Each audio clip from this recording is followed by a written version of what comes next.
Okey, terima kasih. Pertama kalinya saya ucapkan terima kasih kepada Dr. Faizal sudi untuk menjadi pembentang kami buat kali kedua dalam sesi ngetih sastra, dan juga para pendengar yang sudi untuk berpartisipasi pada hari ini.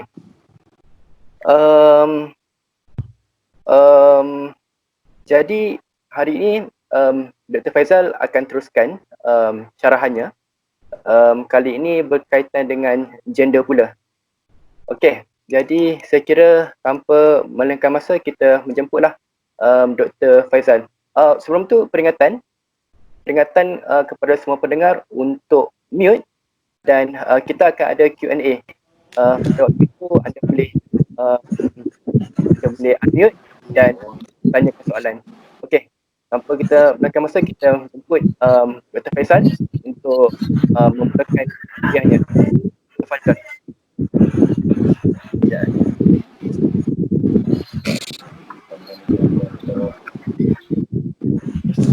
Okey. Bismillahirrahmanirrahim. Allahumma salli ala Muhammad, ali Muhammad. Sudah ada yang rekod Saudara Khair, saya tengok ada rekod. Baik.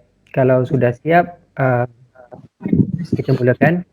Terima kasih kepada saudara penganjur, saudara Hafiz sebagai moderator, kepada Gerak menganjurkan siri kuliah sastra ini, yang mana ini adalah yang kedua. Untuk yang pertama, kalau ketinggalan mungkin boleh rujuk di saluran YouTube yang sedia ada ya. Baik, mohon semua peserta-peserta untuk matikan mikrofon sementara saya berkuliah, dan dalam keadaan itu nanti kita tak bergema ya. Mohon kerjasama itulah. Baik.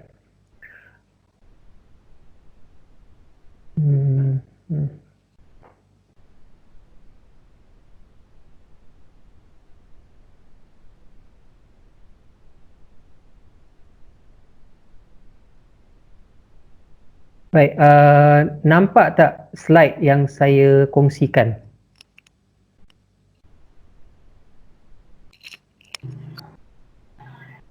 Tak nampak, Doktor. Tak nampak?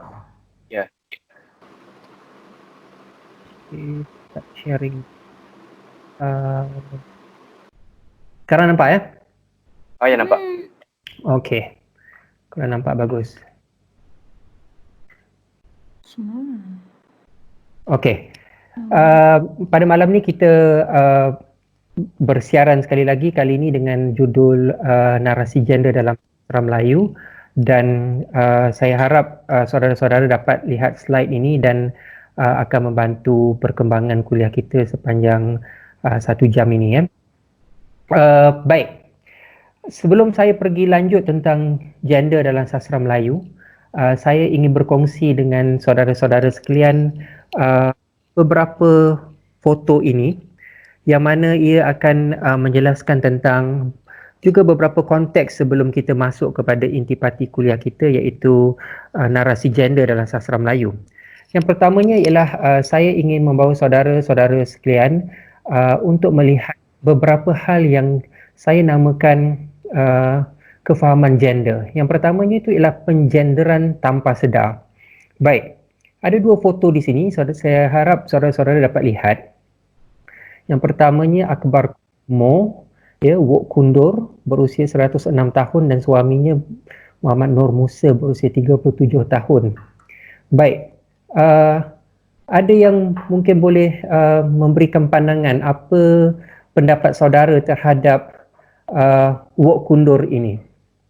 Siapa-siapa boleh tekan mikrofon dan boleh memberi pandangan.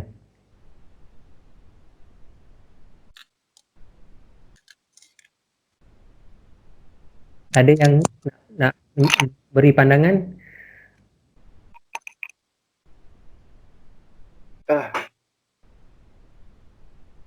Kalau ada, kita ada berapa orang? 60 orang. Takkan tak ada yang ingin beri pandangan?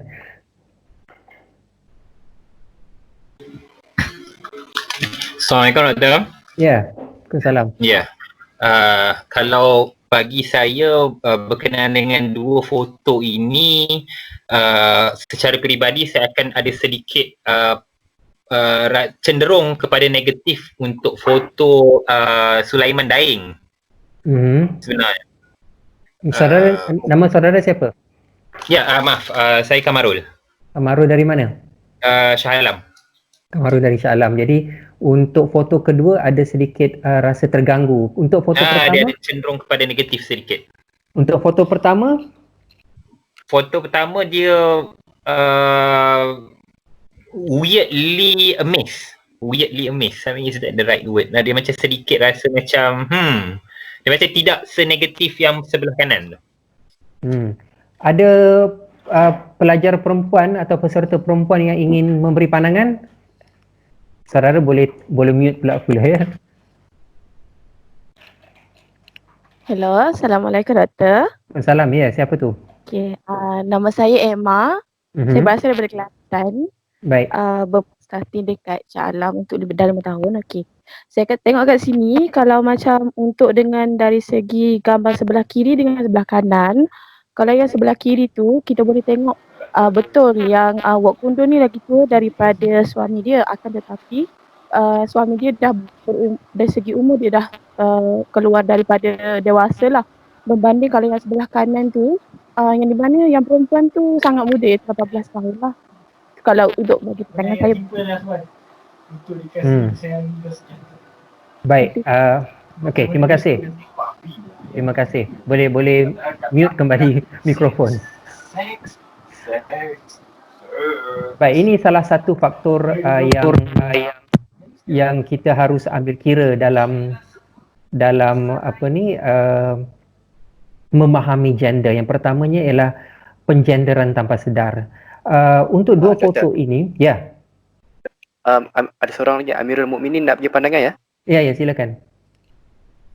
Ya, saya Amirul Mukminin dari Turki, Istanbul. Ya. Dari Istanbul, Turki. Pelajar jurusan International Politics. Apa yang saya lihat daripada gambar ini, secara tidak sedar ya, saya mengatakan salah satu daripada mereka adalah asexual. Ya, teruskan.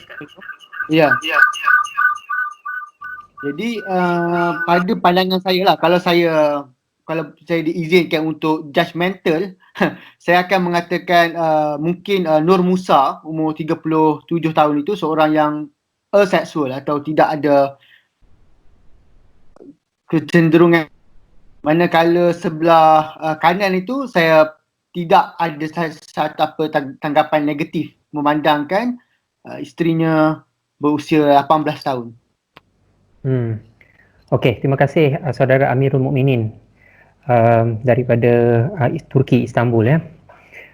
Baik, ada macam-macam persepsi. Saya kira kalau saya tanya, ada masa yang lebih, saya tanya 60 orang, akan ada 60 orang mempunyai pandangan yang berbeza-beza.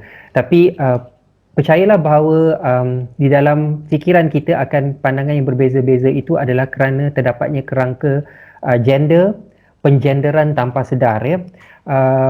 Yang mana seperti kata saudara Amirul Mukminin, untuk Wok Kundor ini suatu yang agak aneh. Sementara Pakcik Sulaiman Daeng Ngampam ini, untuk mereka yang lihat kacamata daripada kacamata hak asasi manusia, mungkin lihat ini satu perkahwinan yang juga nadir kerana perkahwinan bawah umur dan sebagainya. Tapi ini adalah juga satu gambaran betapa berlakunya pengenderan tanpa sedar, iaitu kita akan melihat secara negatif, bergantung kepada orang melihat Sulaiman Daeng Ngampam itu negatif ataupun Wok Kundor itu negatif ya.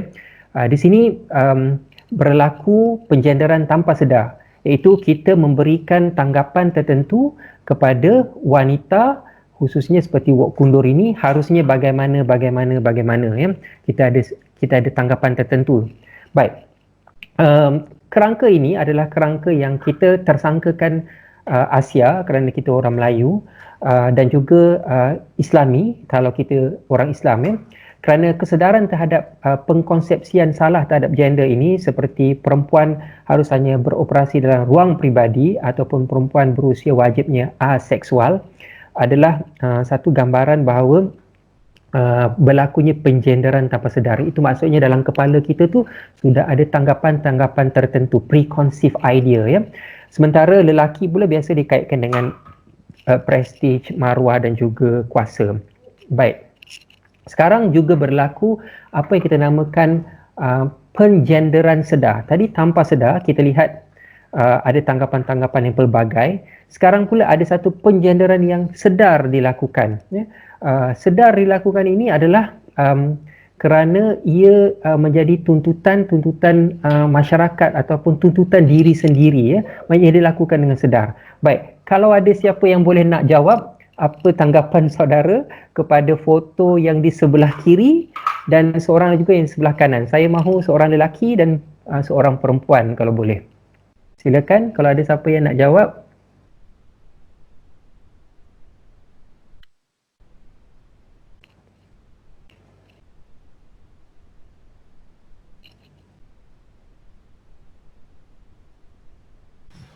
Assalamualaikum. Salam. Saya Putri daripada Setapak. Ya, Putri, silakan. Okay. Pada pandangan saya, bentuk pengenderan sedar ni macam kalau kita bandingkan dekat dua gambar ni, kita macam dah ada satu benchmark macam okay, kalau perempuan yang ideal begini, rambut panjang, mata bunda, senyum menawan macam tu. Kalau lelaki yang paras rupa elok, rambut yang tersisir rapi, itu adalah ideal macam mana seseorang lelaki itu sepatutnya jadi lelaki lah. Tu pada pandangan saya lah pengenderan sedar. Okey, ada seorang lelaki nak jawab pula. Terima kasih tadi. Ada mana-mana peserta lelaki yang mahu tolong beri pandangan dari pihak lelaki? Okey, ada tak mana-mana yang nak bagi pandangan?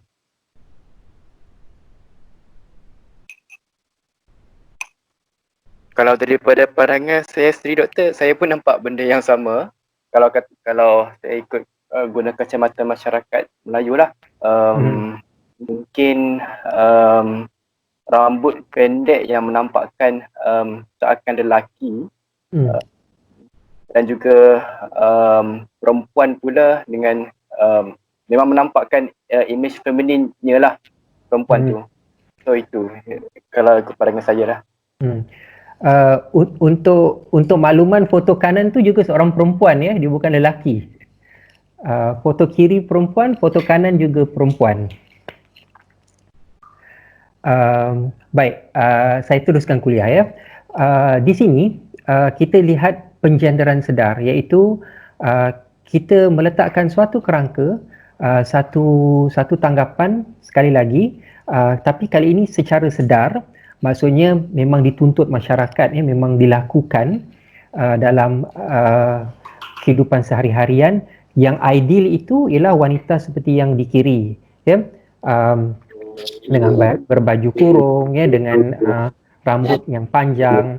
Kemudian tu yang sebelah kanan itu jelas sekali juga seorang perempuan, tetapi mungkin dalam masyarakat kita dengan sendirinya kita akan ada suatu kesedaran bahawa perempuan tidak seharusnya begini, perempuan seharusnya yang seperti yang sebelah kiri, berambut panjang, ikal dan sebagainya. Nah, di sini dah berlakunya apa yang dinamakan pemprosesan peranan gender, ya, yang mana berlakunya pencorakan atau pengubahan identiti gender tertentu. Jadi kita kenal pasti fizikal, perempuan yang ayu adalah yang berambut panjang seperti tadi, ya. Manakala busana atau pilihan pakaian juga adalah kaedah performatif untuk menunjukkan jantina. Okey, dalam hal ini si perempuan yang berseluar itu akan ada orang yang memberi tanggapan bahawa kenapa dia pakai seluar, kenapa dia pakai tudung pula, kenapa seluar dia ada bunga-bunga, harusnya dia tidak berseluar, harusnya dia berbaju kurung. Itu ada peranan gender, pemprosesan yang dikaitkan dengan busana. Sementara yang lelaki pula nanti akan ada orang yang mungkin memberikan tanggapan, lah kenapa pula dia berbaju dengan warna merah jambu, apakah warna merah jambu sesuai untuk lelaki dan bukankah merah jambu itu lebih sesuai untuk perempuan, dan akan ada tanggapan-tanggapan yang mana pencorakan atau pengubahan identiti gender ini dilakukan dengan pengenalpastian fizikal, ya. Baik. Seterusnya, dalam konteks masyarakat juga kita akan menemukan bahawa terdapatnya peranan agama dalam menginstitusikan gender, ya. Gambar sebelah kiri ini adalah gambar seorang bos, seorang perempuan, ya, Raja Nurul Syuhada, ya, di Miosh, Bangi. Dan kita lihat pelatih ataupun stafnya itu yang mendengar dia itu adalah semuanya lelaki, yang bosnya perempuan, ya. Jadi semuanya harus memberikan tumpuan kepada wanita ini.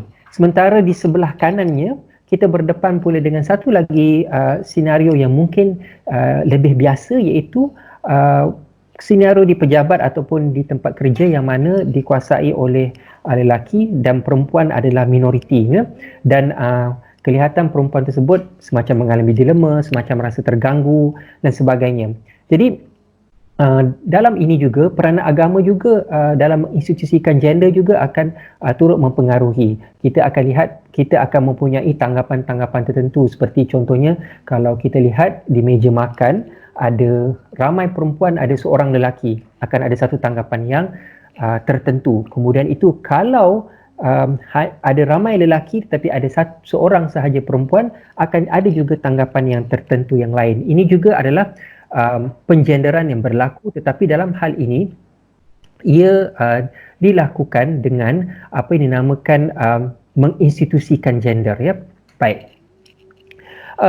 Dengan itu, kita juga harus faham bahawa dalam soal gender ini, kita akan menemukan bahawa terdapat peraturan keagamaan yang mana setiap agama dan kepercayaan membuat peraturan keagamaan untuk setiap gender dan peranannya, ya. Jadi dalam masyarakat akan ada lebih lagi peraturan-peraturan yang tertentu yang akan menghimpit, ya, individu-individu untuk bersikap ataupun berperanan ataupun bergaul seperti mana, ya, ataupun membawa dirinya seperti mana. Ini kerana ada tuntutan keagamaan. Jadi kalau orang Islam harus bagaimana, orang yang bukan Islam mungkin boleh begitu. Jadi ini semua adalah satu tanggapan-tanggapan yang ada yang dicorakkan terhadap kita, ya. Baik. Kemudian ada kesedaran seksual yang dikaitkan dengan bahaya seksual terhadap gender. Ini ada satu perbezaan yang juga besar. Contohnya dalam gambar ini, apabila seorang remaja lelaki apabila telah pun berkhatan dalam kes ini, dia dengan sendirinya dia akan masuk satu ruang yang mana dia akan rasa bahawa hidupnya sekarang adalah sudah sempurna kerana dia sudah memasuki satu alam sebagai seorang lelaki. Makanya dia rasa dia lebih bebas, ya. Perasaan ini memang biasanya ada kepada lelaki, remaja lelaki. Kalau kita tanya remaja lelaki, bila mereka sudah berkhatan, ya, mereka ada rasa, bukan sahaja rasa tanggungjawab, tetapi juga mereka ada rasa bahawa sekarang aku sudah, I'm a man, so I can do anything or I can do something, ya. Dan kalau kita bandingkan dengan bahaya seksual, lelaki dalam hal ini kurang sedikit mempunyai pengaruh kesedaran seksual itu dengan bahaya seksual berbanding dengan remaja perempuan. Apabila seorang remaja perempuan mengalami baligh, sebaik saja tubuh badannya berubah, mengalami perubahan-perubahan tertentu, maka dia akan lebih sedar seksualnya, dan juga dalam masa yang sama dia akan tahu bahawa ada bahaya-bahaya yang menanti. Maka kalau ada sentuhan-sentuhan yang tidak diingini ataupun yang kurang sopan sebagai contohnya, dengan sendirinya dia akan merasakan bahawa ini adalah suatu bahaya seksual berbanding dengan lelaki. Jadi kerana adanya kesedaran seksual, kaitan kesedaran seksual dan juga bahaya seksual ini menunjukkan bahawa ada juga pengkonsepsian gender yang berbeza, ya. Jadi perubahan tubuh ini sebaik menempuh alam remaja dikaitkan dengan sexual awareness dan sexual danger. Seterusnya, di dalam pengkonsepsian gender ini, kita juga harus melihat konteks yang mana keluarga juga mencorakkan peranan dan fungsi gender. Kerana faktor ini adalah satu faktor yang sangat penting kerana keluarga adalah pelajaran pertama kita dalam hidup ya. Apabila kita lahir, yang pertama sekali adalah keluarga kita. Jadi kalau keluarga kita berpegang kepada kalau ibu bapa kita sebagai contohnya adalah ahli parti tertentu sebagai contohnya, ia juga akan turut sedikit mempengaruhi fikiran politik kita ataupun ideologi politik kita pada masa mendatang. Jadi sehinggalah kita akan dipengaruhi oleh faktor lain pula yang akan saya tunjukkan selepas ini. Jadi dalam hal ini gender juga menyuppahkan satu aspek yang sangat dipengaruhi oleh keluarga. Jadi kalau keluarganya mengatakan bapanya atau ibunya ataupun datuknya kalau dia tinggal dalam keluarga yang lebih besar, kalau ketua keluarga mengatakan bahawa oh kamu perempuan harusnya begini-begini, kamu harus lelaki seperti ini, maka ia akan dengan sendirinya mempengaruhi dan mencorakkan kehidupan seseorang itu. Dalam hal ini permainan anak-anak sangat mempengaruhi. Nah, kalau kanak-kanak perempuan sebagai contohnya akan diberi permainan masak-masak seperti ini kan. Makanya dirasakan ideal bahawa okey, kanak-kanak perempuan mainlah masak-masak, okey. Yang mana kalau kita melihat kanak lelaki bermain dengan patung Barbie doll sebagai contohnya, mungkin kita akan rasa jengkel ataupun rasa janggal, yang mana kita akan mungkin tegur, lah kenapa main anak patung? Kenapa tak main bola sebagai contohnya? Jadi bola tidak identik dengan kanak-kanak perempuan. Yang identik dengan kanak-kanak perempuan ialah masak-masak dan anak patung.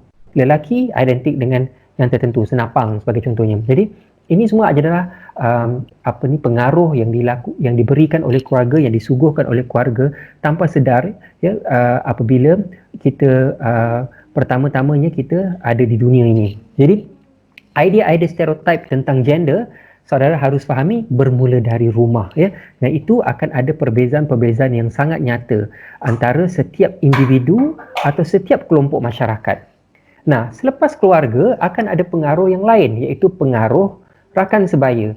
Nah, kalau kanak lelaki, orang kata kalau bergaul dengan budak-budak lelaki yang tak senonoh, hisap rokok lah sebagainya, nanti akan jadi gangster, akan jadi nakal. Nah, kanak-kanak perempuan juga begitu. Ni kalau bergaul dengan yang begini, yang suka make up atau apa, suka dengar lagu Britney Spears, kalau zaman saya lah. Zaman sekarang siapa? Blackpink ke, akan terpengaruhi dengan Blackpink, kata begitu. Jadi rakan sebaya juga menentukan perubahan-perubahan pengkonsepsian gender ya. Maka kita akan melihat, kita akan rasa aneh sekiranya sebagai contohnya budak lelaki kalau dia dengar lagu lagu penyanyi perempuan sebagai contohnya, atau perempuan ya, perempuan jarang kita akan timbul rasa aneh, tapi kalau lelaki suka mendengar penyanyi perempuan ataupun katakan BTS sebagai contohnya, mungkin kawan-kawan lelaki yang lain akan kata apa hal lu kan. Jadi akan ada satu tanggapan yang tertentu. Nah, seterusnya adalah tradisi dan budaya yang memberikan pengkonsepsian gender yang ada dalam masyarakat, iaitu tradisi dan budaya. Tradisi dan budaya ini memberikan suguhan mengenai peranan gender. Dia bergantung sebanyak mana pendedahan kita kepada tradisi dan budaya itu, atau sejauh manakah ia tidak ditandingi oleh faktor lain seperti keluarga, rakan sebaya, agama dan lain-lain. Maksudnya ialah kalau satu orang itu dia terdedah dengan isu ajaran-ajaran ataupun doktrin ataupun dogma budaya dan tradisinya yang tertentu, maka dia akan mempengaruhi juga dirinya ya. Contohnya orang yang terdedah dengan sistem matriarki, adat perpatih sebagai contohnya, mungkin akan mempunyai sikap yang berbeza apabila dia bertemu dengan bos perempuan di tempat kerja, kerana dah biasa wanita itu dominan dalam keluarga ataupun dalam masyarakat ataupun di kampung dia ya, mempunyai suatu kuasa matriarki ya, induk ya, kalau orang Negeri Sembilan itu katakan, berbanding dengan orang yang dipengaruhi oleh tradisi budaya adat Temenggung ya, yang mungkin saudara-saudara sebagai generasi muda mungkin rasa itu semua adalah sesuatu yang jauh daripada saudara-saudara, tetapi sebenarnya ia wujud ya, ia secara tidak sedar memberikan kerangka dan pengkonsepsian gender. Jadi sejauh manakah terdedahnya kita kepada tradisi budaya yang tertentu itu juga akan mempengaruhi sikap kita dan juga kejelasan dan kefahaman kita terhadap gender. Dan ini juga berbeza dengan bangsa-bangsa lain yang kita harus ingat yang ada di Malaysia. Ya, kadazan dusun berbeza, orang Murut berbeza, kalau ada India, China juga berbeza, dan juga seperti kata saya tadi, kalau keluarganya juga berpegang kepada kepercayaan yang tertentu, yang lebih mengkhusus ataupun parti politik yang tertentu, maka akan ada jemaah sebagainya, akan ada tanggapan-tanggapan yang lebih besar. Jadi salah satu produk budaya yang besar dan mungkin terabai adalah sastra, ya. Dan ini hanya akan berlaku kepada mereka yang memang mempunyai pendedahan terhadap sastra, ya. Dan ini mungkin berbeza dengan setiap orang, ya. Masing-masing akan ada perbezaan ataupun kelainan-kelainan yang lain. Maka suka atau tidak kita tak suka, perbahasan tentang gender akan lebih tertumpu kepada wanita atau perempuan berbanding lelaki. Jadi selalunya bila orang bercakap tentang isu gender, ia adalah identik dengan perbahasan tentang peranan wanita. Jadi terdapat pengkaji yang menilai perempuan dimarginalkan dalam sastra Melayu, ya. Dan ini berlaku, kata pengkaji tersebut, bukan dari dalam sastra moden sahaja, tetapi sebenarnya sudah berlaku sejak zaman sastra tradisional. Jadi contoh pengkaji yang berpendapat sedemikian adalah penyelia PhD saya sendiri, Ruzi Suliza Hashim, dalam bukunya Out of the Shadows, Women in Malay Court Narratives, ya, yang mengatakan bahawa perempuan ini dalam sastra Melayu tradisional, khususnya sastra istana, ya, court literature, adalah court narratives atau court literature adalah marginal. Maksudnya ialah disampingkan, ya, kecil peranannya, tak penting, ya, tak mustahak, ya, dan yang hanya berada di pinggiran lah, ya. Menurut saya hal ini tidak sepenuhnya benar, ya, kerana apabila kita melihat pemotretan perempuan dalam Lalutusah Latin, kita akan menemukan bahawa akan ada banyak, ya, di mana wanita-wanita sebenarnya memainkan peranan gender yang sangat besar, ya. Maka saya ingin mengajak saudara-saudara, bila kita katakan sastra Melayu, saudara-saudara tidak boleh jangkakan bahawa saya terus melompat ke dalam sastra moden, ya. Kita harus lihat sastra tradisional kita, ya. Itu yang paling ideal dan yang paling penting terlebih dahulu sebelum kita pergi kepada sastra moden. Nah, saya ingin bawa contoh, sebagai contohnya dalam Surah Latusah Latin ataupun sejarah Melayu, ada Wan Sendari dan Wan Seribini, ya. Wan Seribini adalah raja dan pengasas kerajaan Bintan, ya. Kalau saudara pernah baca sejarah Melayu, saya tak tahu berapa ramai yang pernah baca Surah Latusah Latin ataupun sejarah Melayu. Saya harap selepas kuliah ni nanti, selepas PKP, saudara bolehlah pergi cari sejarah Melayu ataupun Surah Latusah Latin untuk baca. Itu adalah gambaran bangsa Melayu, dan kalau orang nak faham Melayu, psyche Melayu, orang harus bermula, ya, dengan sejarah Melayu ataupun Surah Latusah Latin, paling tidak, paling kurang, ya. Jadi Wan Seribini ini adalah raja dan pengasas kerajaan Bintan. Dia seorang perempuan, ya. Dalam petikan itu ada pun akan Bintan itu rajanya perempuan, Wan Seribini namanya. Pada satu riwayat Permaisuri Sakidarsyah namanya, ya. Maknanya Wan Seribini itu nama dia juga Permaisuri Sakidarsyah. Bila digunakan perkataan permaisuri, menunjukkan beliau ini adalah pernah bersuami, ya. Baginda pun raja besar. Lagi pada zaman itu ialah yang pergi ke benua Syam. Permaisuri Sakidarsyah lah yang pertama nobat, maka diturut oleh raja-raja yang lain.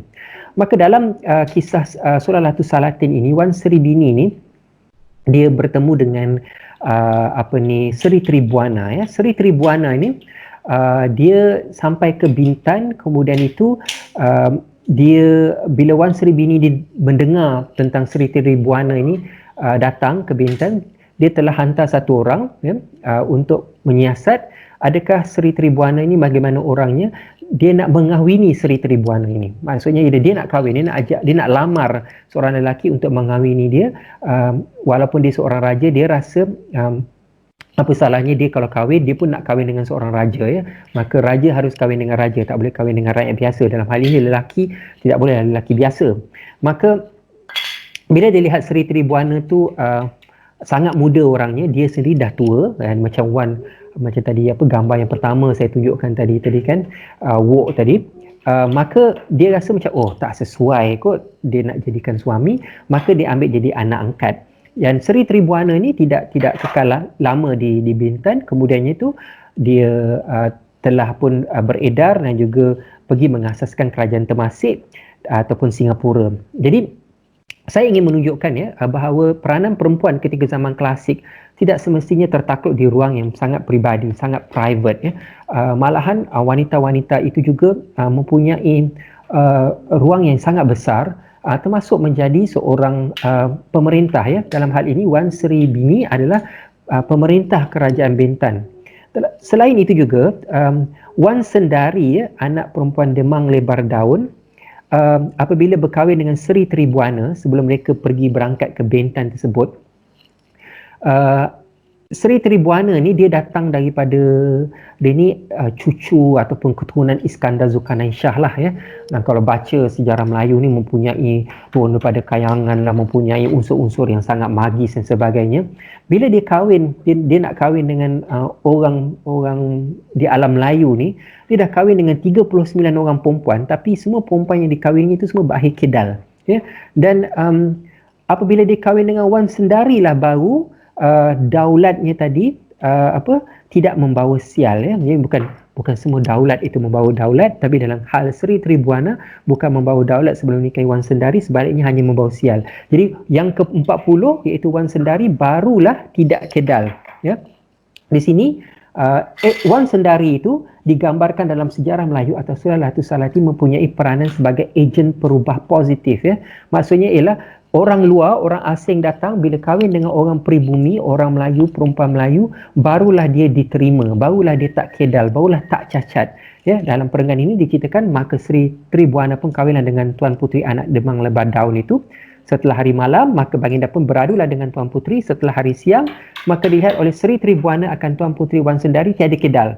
Maka terlalu suka baginda, maka baginda pun menyuruh memberitahu Demang Lebar Daun, bapa mentua dia, pun segera datang. Maka dilihat Demang Lebar Daun, anaknya selamat, suatu pun tidak berbahayanya, maka ia pun terlalu suka cerita melihat anaknya itu selamat, tiada berbahaya. Nah, Sri Tribuana dan juga Demang Lebar Daun ini, kalau saudara banyak membaca, kita akan bertemu kontrak sosial antara kedua-duanya, iaitu bahawa rakyat tidak harus mengkhianat raja dan sebagainya kan. Kemudian tu Demang Lebar Daun kata, boleh kita terima kontrak sosial ini, tapi kalau raja bersikap tidak adil dan zalim, maka kami tidak akan duduk diam. Ini kontrak sosial yang biasa kita dengar yang memegang orang Melayu, yang menyebabkan orang Melayu pertama-tamanya dipercayai sangat terpengaruh dengan sistem feudal Selain daripada Wan Sri Bini dan Wan Sendari tadi, terdapat juga watak-watak lain dalam Surah Latus Salatin yang sebenarnya juga menunjukkan mereka ini mempunyai peranan yang besar. Sebagai contohnya, walaupun sejarah Melayu itu dikarang oleh seorang lelaki, kononnya Tun Sri Lanang daripada keturunan Tun Mutahir, seorang bendahara pada akhir pemerintahan Kerajaan Melaka.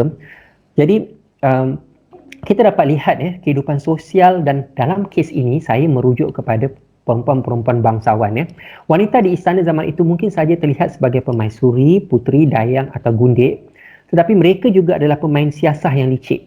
Saya nak katakan bahawa pengkonsepsian gender kita bahawa wanita mungkin hanya duduk di dapur sahaja tidak semestinya benar menurut kerangka orang Melayu klasik Kaum wanita ikut terlibat dalam segala kemelut politik istana. Mereka terkehadapan memperagakan keberanian dalam menangani krisis serta konflik yang melecut terpacul dari segenap rekah dinding istana. Dalam situasi tertentu pula, kadang-kadang wanita menjadi jambatan dan berperanan sebagai orang tengah ataupun pendamai di antara dua pihak yang bertelagah, dan tidak semestinya mereka ini hanya menjadi hadiah politik semata-mata. Bahkan dalam banyak keadaan mereka mahu melawan fungsi itu dan menukar nikmat itu menjadi hikmat Baik, yang pertamanya saya ingin membawa perhatian saudara kepada satu watak yang menurut saya sangat kuat. Saudara mungkin pernah dengar Tun Perak, saudara pernah mendengar Sultan Mahmud Shah dan macam-macam lagi, tapi saudara jarang mendengar wanita-wanita dalam istana Melaka Baik, Tun Kudu dalam peranan dia dalam politik Kesultanan Melaka ini amat besar. Sangat besar menurut saya kerana Tun Kudu merupakan anak bendahara Sri Wak Raja, salah seorang bendahara Melaka yang terbunuh. Kalau pandangan saya ialah dia katanya bunuh diri, minum racun, tapi menurut saya mungkin saja dibunuh secara tragis. Baik, Tun Kudu ni dia mengawini Raja Kasim yang berketurunan Tamil So Raja Kasim ni kemudian beroleh tahta setelah dia berebut kuasa dengan saudara tiri iaitu Raja Ibrahim. Raja Kasim ni dia berkomplot dengan bapa saudara dia, Tun Ali Sri Naradiraja, dan telah ditabal sebagai sultan dan memilih gelaran Sultan Muzaffar Shah. So Tun Kudu ini adalah isteri Sultan Muzaffar Shah. Dia ini permaisuri ya. Kemudian tu Tun Ali bagaimanapun mendorong Seri Wak Raja untuk membunuh diri atau mungkin juga meracun beliau. Kita tak tahu ya, macam kata saya tadi, kemungkinan besar diracun. Jadi berlakulah menjawab Seri Wak Tun Ali tadi dapatlah menjawab peranan sebagai bendahara Seri Naradiraja. Tun Kudu sebagai satu-satunya anak perempuan Seri Wak Raja amat berduka cita oleh kematian bapanya yang menyayat hati itu. Jadi Tun Kudu melihat peranan Tun Ali dan Sultan Muzaffar di sebalik kematian dahsyat bapanya. So apa yang berlaku ialah Tun Kudu berazam untuk menuntut bela kematian ayahnya. Jadi pada saat yang sama, bila Tun Ali mulai melebarkan pengaruhnya di dalam istana, apa yang Tun Kudu lakukan? Adik Tun Kudu, Tun Perak, yang akan kemudiannya menjadi satu sosok yang sangat terkenal, telah membawa diri ke Kelang. Kemudian itu di Kelang, dia telah menunjukkan prestasi yang sangat baik dan dia bertelagah dengan Tun Ali ya. Dan Tun Kudu mulai tersepit. Bila ini berlaku, ya, apa yang berlaku ialah Sultan Muzaffar Shah resah dengan pertembungan dua keluarga bangsawan ni. Dia ceraikan Tun Kudu dan dia beritahu Tun Ali bapa saudaranya perlu dijinakkan. Maka dikawinkan Tun Kudu itu dengan Tun Ali ya, dengan bendahara pada waktu itu, iaitu kakak Tun Perak. Baik. Sebagai perempuan yang melihat pembunuhan ayahandanya dan diperisterikan dengan orang yang berkonspirasi di belakang pembunuhan itu, jadi Tun Kudu berdepan dengan penghinaan berganda. Dah lah jadi permaisuri, dah jadi kahwin dengan orang ini kan, yang jauh lebih tua. Orang ini pula dijangkakan mungkin ada kemungkinan meracun ayahnya. Jadi bagi dia terpaksa turun tahta sebagai permaisuri dan disendal menjadi mangsa kegelujuhan Tun Ali dan Sultan Muzaffar, seksual dan kuasa. Jadi dalam hal ini kita lihat gender, narasi gender, Tun Kudu tu dia jadi taruhan ya, seksual dan kuasa. Tapi adakah Tun Kudu memaafkan apa yang dilakukan oleh Sultan Muzaffar, suaminya yang pertama, dan kemudian suaminya kedua Tun Ali itu? Tidak semestinya. Jadi apa yang Tun Kudu lakukan ialah dia memilih untuk tidak panik. So, Melaka pada waktu itu tepu feudalisme, kuasa lelaki mencakar. Tun Kudu memilih melawan secara perempuan. Dia melawan dengan cara terpendam. Apa yang dia lakukan ialah dia tahu ini semua lelaki tak berguna dan dia tahu pada kesempatan yang baik dia akan dapat menundukkan lelaki-lelaki ini. Jadi Tun Kudu menggunakan kuasa wanita dia, memperdayakan baginda Sultan, dia memujuk dengan licik dan memberi syarat agar Tun Perak, adiknya, diangkat sebagai bendahara menggantikan Tun Ali dengan alasan demi keharmonian Melaka. Ni suami dia sendiri ya. Dia sekali imbas tindakan itu menunjukkan kepintaran Sultan, iaitu mendamaikan keluarga Tun Perak dengan Tun Ali. Ya. Tapi dua kali imbas kita memahami Sultan dan bendahara, bapa saudaranya yang kena main dengan Tun Kudu.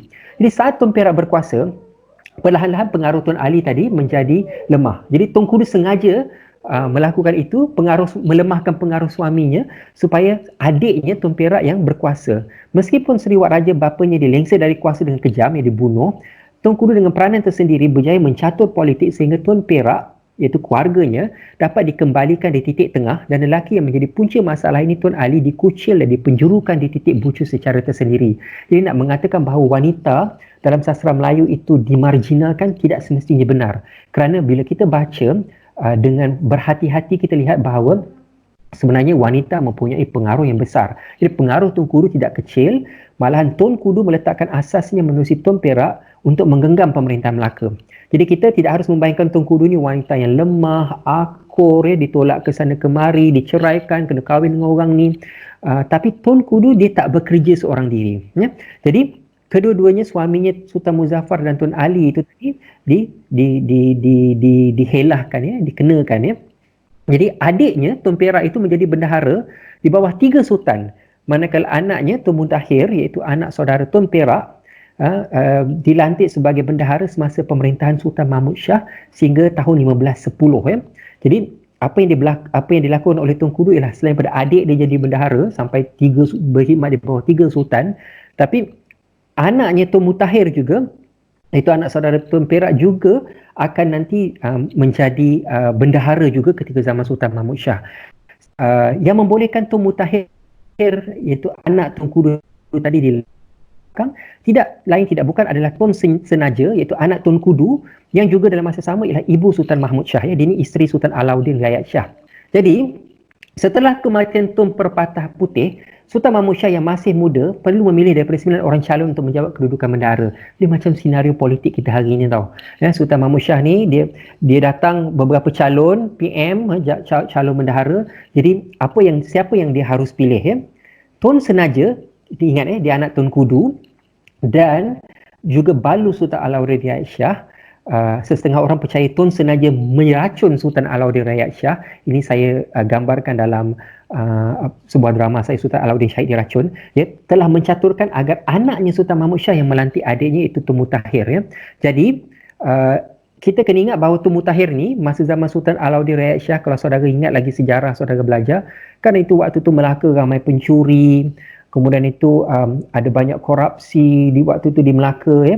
Mengajarkan anak harimau makan daging itu petanda corruption yang sangat besar ya. Pengkhianatan yang sangat besar di Melaka pada waktu itu. Jadi Tun Mutahir ni bukan seorang calon yang baik lah daripada 9 orang tu. Tapi apa yang Tun Senaja lakukan itu, anak Tun Kudu, ialah dia berjaya membisikkan daripada belakang ya. Ini kerajaan pintu belakang ni. Maka tintah Sultan Mahmud Shah, siapa daripada orang kaya sekalian akan jadi bendahara? Barang siapa patut? Paduka Tuan kata ni ada 9 orang yang patut jadi bendahara. Maka pilihlah yang di-Pertuan, pilihkan mana satu yang nak jadi bendahara. Tapi apa yang Tun Senaja lakukan, Bonda Sultan Mahmud Shah mendengar dari balik pintu. Bonda Sultan Mahmud Shah berkata kepada anak-anak baginda, mendengar dari balik pintu ya. Itu satu frasa yang sangat penting ya, sangat ajaib. Dia kata Tun Mutahir lah jadi bendahara. Dalam setengah versi Sulalatus Salatin namanya Tun Muzahir.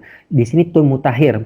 Maka tintah Sultan Mahmud Shah, Pak Mutahir lah jadi bendahara. Maka sekalian orang kabul lah akan Sri Maharaja jadi bendahara. Nah, peranan perempuan yang berikutnya masih terikat dengan Tun Kudu dan Tun Senaja ialah Tun Fatimah, anak Tun Mutahir tadi. Dia ni direbut oleh Sultan Mahmud Shah untuk diperisterikan ya. Saudara kalau masih ingat cerita dalam sejarah Melayu, Sultan telah berbuat gila membunuh suami Tun Fatimah dan bapa saudaranya sendiri. Maknanya Tun Mutahir tu nanti kena bunuh ya. Dan dari situ nanti kerana dia saya telah banyak menulis dalam kolom saya di Free Malaysia Today dan juga Malaysia Kini. Saudara boleh cari tentang peribadinya Sultan Mahmud Shah dan saudara boleh baca sendiri sejarah Melayu. Memang beliau adalah seorang pemerintah yang sangat zalim ya pada waktu itu, sangat bernafsu dan sebagainya. Kita tahu tentang kisah Tun Tija, dia colek, suruh hang tuah colek dan sebagainya. Dan kegilaan dia kepada Tun Fatimah yang jelita, iaitu anak bapa saudara dia sendiri. Jadi apa yang dilakukan ialah dia bunuhkan Tun Mutahir dan juga satu keluarga sebab nak kahwinkan dengan Tun Fatimah. Jadi baginda berkata dalam hatinya, jahatnya Pak Mutahir ni, demikianlah baik anaknya tiada ditunjukkan kepada kita. Sultan Mahmud ni dia berdendam dengan bendahara ya. Jadi setelah dibunuh, Tun Fatimah pun berkahwin paksa dengan Sultan Mahmud Shah. Tapi apakah tindakan Tun Fatimah? Adakah dia marginal? Adakah dia bagaimana pengkonsepsian gendernya dalam sastra Melayu pada waktu itu? Adapun akan Tun Fatimah, dalam Sulalatus Salatin mengatakan, terlalu sangat percintaannya akan bapanya, maknanya dia sayang bapa dia Tun Mutahir, selama diperisterikan oleh Sultan Mahmud Shah tu, dia tak nak ketawa. Senyum pun dia tak pernah. Maka baginda pun turut masyghul, terlalu sangat menyesal diri baginda. Sultan Mahmud tu lah. Maka anak-anak baginda itu, Sultan Ahmad dirajakan baginda, maka segala pegawai dan segala alat kerajaan sekaliannya diserahkan pada Sultan Ahmad. Maka Sultan Mahmud pun diam di kayu ara, sang sura juga hanya teman baginda. Jadi maknanya, walaupun Tun Fatimah itu diangkat sebagai raja perempuan, sikap dingin baginda kepada Sultan berterusan. Malah Tun Fatimah ni dicatatkan dalam sejarah Melayu menggugurkan kandungannya 3 kali, dia lompat tangga. Apatah kerja raja beranak dengan beta lagi kerana anak raja yang kerajaan telah ada. Sampai Sultan terpaksa berjanji, janganlah gugurkan anak lagi. Dia kata jangan dibuang anak kita ini, jika laki-laki ialah kita rajakan. Maka dia ugut raja Tun Fatimah ni ya? Sampailah Sultan Ahmad dapat menjadi raja. Tapi Sultan Ahmad ni dia dah biasa berpoya-poya macam bapa dia juga, sehinggalah waktu datangnya Portugis, maka Sultan Ahmad ni pun entah ke mana kelang kabut dan sebagainya, dan menyebabkan Melaka jatuh dan mereka ni semua terpaksalah berpindah ke Bintan. Ini membuatkan Sultan Mahmud memasang orang untuk mengerjakan anaknya sendiri. Sultan Mahmud ni bunuh pula Sultan Ahmad ni dan dia kembali bertahta dan melantik putera baginda dengan puteri Kelantan itu Raja Muzaffar Shah sebagai raja muda. Tapi adakah Tun Fatimah berduduk diam? Dia tidak duduk diam. Apa yang Tun Fatimah lakukan? Dia kahwinkan Tun Terang ya, anaknya dengan Tun Ali, suami dia yang pertama yang kena bunuh dengan dia kahwinkan dengan Raja Muzaffar Shah ini. Jadi pada tahun 1529, sebelum Sultan Mahmud mangkat dan baginda Tun Fatimah sendiri mangkat, dia berjaya mengaturkan anaknya sendiri, Raja Ali, iaitu nama persis suami pertamanya, ataupun Sultan Alauddin Aisyah, untuk naik tahta di Kampar. Sultan Muzaffar Shah ini dan Tun Terang ni orang hantar ke Perak dan jadi raja, dan raja perempuan di sana. Di situ bermulanya Raja Kesultanan Perak, ya. Maka kalau kita lihat peranan wanita dalam Sulalatus Salatin ini dapat melampaui peranan gender yang kita sangkakan, ya. Kita rasa macam bahawa kerangka perempuan ni lemah dan sebagainya. Tidak. Ia tidak mencerminkan watak, pengaruh, peranan dan fungsi wanita masa lalu. Mungkin kita boleh hujahkan bahawa ini hanya ada pada wanita bangsawan ini, kerana Tun Fatimah, Tun Senaja, Tun Kudu ni memang orang adalah orang elit Melayu pada waktu itu. Tapi apa nasib Murbawan, ya? Kalau nasib Murbawan, wanita Marahain, kita lihat tidak banyak rekod sosial untuk menggambarkan mereka. Tetapi daripada apa yang ditulis oleh Munshi Abdullah dalam Hikayat Abdullah dan Pelayaran Abdullah dalam abad ke-19, kita lihat sangatlah mendukacitakan nasib mereka, ya. Macam contohnya dalam kisah Pelayaran Abdullah ditunjukkan bagaimana wanita menjadi pekerja seks pada waktu itu. Dan juga sampai Munshi Abdullah kata kesian, kenapa jadi macam ni? Dia kata tak pernah baca ke Tajus Salatin, ya, orang Kelantan. Sehingga Munshi menyatakan kerana itu amat menyedihkan, dalam negeri Melayu sangatlah ia meringankan agamanya. Jadi orang meringankan agama, katanya. Dan dari situlah saya nak bawa saudara kepada sastra moden. Nah, kalaulah sastra tradisional ataupun sastra klasik kita memberikan peranan wanita, gender, secara sangat tersembunyi kekuatan mereka, maka apakah yang telah berlaku dalam sastra moden kita? Ya, lentingan jauh, saya nak tunjukkan bahawa kita lompat daripada Munshi Abdullah tu, lompat pada zaman sekarang. Kita akan lihat bahawa watak-watak wanita dalam sastra Melayu sangatlah terpencil, ya.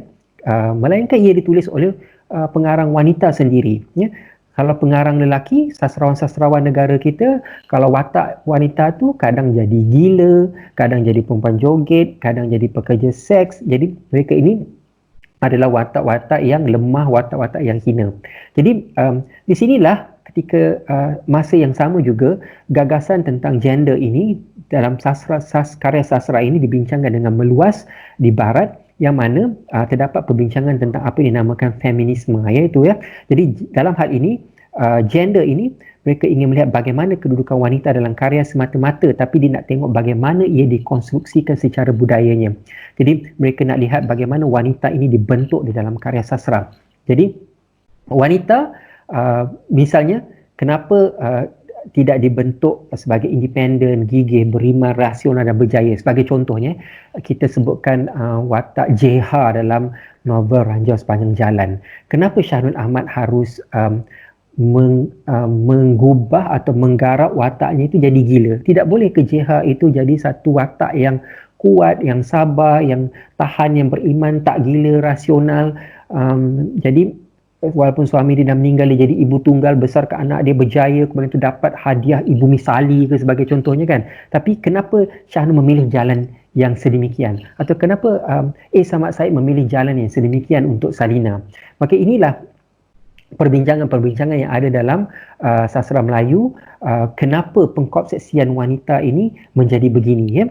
Saya ingin membawa saudara-saudara kepada suatu kumpulan cerpen yang pertama, ya, yang namanya daripada Pustaka Antara, Wanita, Antologi Cerpen-cerpen Wanita, diberi kata pengantar oleh Profesor Asma Haji Omar. Ini kenapa saya rujuk ini? Kerana dia adalah kumpulan cerpen wanita yang pertama, ya, yang seperti yang didakwa oleh Asma Haji Omar. Jadi Asma mengatakan karya yang dimuatkan dalam kumpulan cerpen wanita pertama ini mempertontonkan bermacam-macam sifat dan idiosinkrasi wanita di berbagai-bagai lapangan, daripada wanita jadi suri rumah pada wanita yang mengelamuni seorang pujangga yang belum pernah dikenalnya, ya. Jadi Asma kata lagi bahawa cerpen ini memberikan buah fikiran pengarang wanita pada waktu itu, ya, dan memuatkan bermacam-macam persoalan dan tanggapan. Nah, saya ingin menyorot satu sahaja cerpen daripada kumpulan cerpen tersebut, iaitu yang ditulis oleh Adibah Amin, Malam Perhitungan, ya. Pelukisan watak lelaki dalam cerpen ini adalah jahat, tidak budiman dan serong. Jadi kerana pengarang lelaki tidak memberikan kewajaran kepada watak-watak wanita, maka apa yang pengarang perempuan lakukan ialah membalikkan itu pula ya dalam cerpen Malam Perhitungan ini. Adiba Amin, kalau saudara belum pernah dengar nama dia lah ya, dia pernah berlakon dalam filem Hati Bukan Kristal, kemudian tu pernah berlakon dalam Adik Manja, boleh cari di YouTube ya. Adiba ni adalah kelahiran Johor Bahru, so bangsa Johor orangnya. Apa yang dalam cerpen ini diceritakan bahawa bagaimana dia bersiap-siap untuk menjadi host kepada satu majlis tari menari kumpulan elit Melayu ya. Suami ini orang bukan raja tapi pegawai kerajaan pada waktu itulah ya. Jadi apa yang berlaku ialah Rohaya, watak utama itu, tahu tembelang suaminya Cik Yazid mempunyai hubungan sulit dengan seorang perempuan bernama Jemiah ya. Dan dia di balik latar belakang itu dia mendengar melihat watak-watak yang dianggapkan dan digarap watak-watak lelaki pegawai-pegawai kerajaan itu bukan sebagai pegawai-pegawai kerajaan yang positif, yang pandai menguruskan, cekap, mentadbir kerajaan dan sebagainya, tapi digambarkan sebagai orang yang korup, orang yang korup dari segi moralnya. Kemudian itu dia katakan, dan pelukisan terhadap watak lelaki itu hampir seperti binatang ya. Saudara boleh lihat dalam perenggan yang saya tunjukkan itu. Jadi pengkonsepsian ini semuanya adalah di tangan pengarang-pengarang yang sedia ada ini, dan dalam hal ini Adiba Amin menggarapkan seperti ini ya. Tengok ini dalam perenggan ini, mari minum Cik Roh ya, Rugaya. Jemputlah, saya tak minum. Lelaki baik-baik, tanya Ruhaya. Cik Alias tertawa lagi, jari telunjuknya diangkat, digoyang-goyangkannya di hadapan Ruhaya. Lelaki tak kiralah, jawabnya tersengih-sengih. Cik Alias lalu memberi penerangan panjang dan berbelit tentang wanita, lelaki, arak dan cinta. Mula-mulanya Rohaya mendengar separuh minat saja dan dilayangkan oleh menungan sendiri. Tapi satu ayat yang berulang-ulang memakukan perhatiannya. Orang lelaki tak apa, lain kira. Mengapa lain? Tanya Rohaya. Nah, orang lelaki tak apa, lain kira. Nanti kita himbas kembali kepada gambar lelaki yang budak lelaki yang baru lepas berkatan tadi ya. Maka kita dapat beri petunjuk pengkonsepsian gender bahawa wanita Melayu telah menempuh apa yang dialami oleh wanita Melayu sepanjang tempoh penjajahan dan dunia moden, tidak meletakkan wanita di tahap yang baik ya, malahan meletakkan wanita di tahap yang hina. Jadi dalam arti kata lain, peranan yang rendah diberikan kepada wanita-wanita ini, dan ini terpancar dalam karya sastra ya. Ini kerana sastra moden Melayu pada waktu tempoh selepas penjajahan sangat terpengaruh dengan tradisi penceritaan barat. Jadi apa yang saya lakukan waktu saya mula-mula mengarang, saya mulai menekuni narasi gender dalam sastra Melayu ini, dan saya membuat keputusan yang betul untuk membetulkan kembali narasi Melayu. Jadi sejak itu saya mula menulis watak wanita-wanita yang saya anggap harus sentral, harus mempunyai peranan, harus mempunyai kekuatan dan juga mencaturkan. Jadi saya tulis 15 Combat, surat-surat perempuan Johor, Tunggu Terus Dululah, Biada Semua Bisu, Perempuan dan Bercinta, Anis Naik ke Langit, Profesor. InsyaAllah nanti ada karya terbaru saya selepas PKP, kalau tak ada arah melintang, Rusuhan Koro, juga watak sentralnya adalah wanita. Jadi untuk mengangkat wanita ke kedudukan yang baik dalam naratif sastra kita, pengarang tidak semestinya perlu menjadi pengarang perempuan, malahan pengarang lelaki berada dalam kedudukan yang lebih wajar untuk menuliskan mengenai perempuan. Jadi saya tamatkan terlebih dahulu saya punya kuliah ini, dan saya serahkan kembali kepada moderator untuk sesi seterusnya. Okey, terima kasih Dr. Faizal untuk bertengah tadi. Menarik Dr. Faizal mencakap kembali bagaimana ilustrasi wanita itu ditunjukkan ketika di di penulisan tradisional hingga ke moden. Baik, kita akan buka kepada Q&A session. Tidak begitu tepat, atau sebenarnya memang psikologi orang-orang Melayu ataupun latar belakang sosiopolitik kita begitu ya, agak berbeza dengan latar sosiopolitik ataupun nature politik perempuan di negara barat. Okey, terima kasih. Hello. Apa yang tadi? Hello, okey. soalan daripada Amirul Mukminin tadi berkaitan dengan hello. Ya, saya dengar. Okey. Soalan daripada Amirul Mukminin tadi berkaitan dengan teori IR dalam feminis, dalam kerangka feminis tentang counter naratif mungkin terhadap teori realis dan berlakunya mungkin macam tak tepat lah katanya kalau wanita yang mendominasi akan menukar ekosistem politik itu sendiri. So dia kaitkan dengan ini kaitkan dengan latar masyarakat Melayu itu sendiri. Okey, Doktor, dua soalan. Pertama tentang Farida Hanum, kedua tentang teori feminisme. Baik, terima kasih kepada soalan yang diajukan. Tentang hikayat Farida Hanum ni, memang tanggapan yang ada ialah ia adalah satu karya yang mengutarakan persoalan emansipasi wanita, ya. Sama ada kita bersetuju atau tidak bahawa hikayat Farida Hanum Syed Syed Al-Hadi tuliskan, adakah ia sebenarnya memang memberikan mengangkat wanita ataupun sebenar-benarnya memberikan perhatian kepada wanita, adalah satu perkara yang telah pun diputuskan oleh elit sastra kita bahawa ia adalah karya yang dianggap memang menggambarkan emansipasi wanita. Dan kita harus juga memahami bahawa konteks di belakang apa yang Syed Syed Al-Hadi itu adalah orang yang bagaimana, ya, beliau daripada golongan kaum muda, ya. Dan sebenarnya kadang-kadang pada tanggapan saya untuk karya yang seumpama dengan Syed Syed Al-Hadi dan juga yang ditulis oleh Ahmad Lutfi, waktu itu diterbitkan di Singapura dan juga di Pulau Pinang, generasi pengarang pada waktu itu kadang-kadang menurut tanggapan saya tidak semestinya mereka sebenarnya mengutarakan kebebasan wanita itu sebagai suatu yang nyata, sebagai suatu yang real. Tetapi sebenarnya mereka ingin mengkritik golongan tradisionalis pada waktu itu, kaum tua, ya. Jadi apa yang kaum tua lakukan, mereka berikan balasan balik, counter balik, ya. Dan dalam bila wanita diberikan gambaran sebagai dalam karya-karya, dalam real pada waktu itu, kalau kita baca karya Ahmad Lutfi, ya, wanita-wanita ini jadi isteri nombor 2, nombor 3, kemudian tu golongan tradisionalis lebay-lebay, ulama pada waktu itu, agamawan pada waktu itu, kahwin kemudian ceraikan, tinggal isteri, ya, karya-karya Ahmad Lutfi. Sama juga dengan Syed Syed Al-Hadi. Jadi apa yang mereka lakukan ialah mereka memberikan counter, iaitu mereka mengangkat wanita. Jadi sama ada tujuan atau objektif niat mereka sebenar-benarnya adalah untuk memberikan emansipasi wanita, atau mereka sama juga adalah seorang feminis pada waktu itu, belum tentu, ya. Menurut saya belum tentu. Dia lebih kepada salah satu bentuk bahawa mereka adalah ingin memberikan balasan, wacana balas kepada golongan pengarang ataupun kaum ulama, kaum agamawan pada waktu itu, yang juga menurut saya adalah bahagian daripada feudal, ya, pada waktu itu.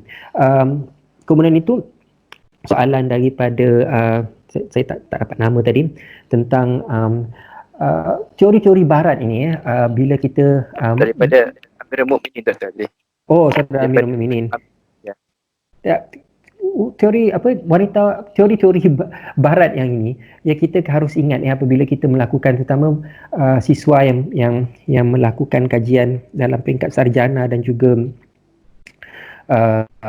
doktorat, kita kena ingat bahawa teori-teori barat ini tidak semestinya sesuai untuk diacukan dalam masyarakat kita, ya. Sebab setiap teori ataupun setiap gagasan yang dikemukakan oleh sarjana-sarjana yang di barat mempunyai konteks zaman dan juga konteks tempatnya, ya.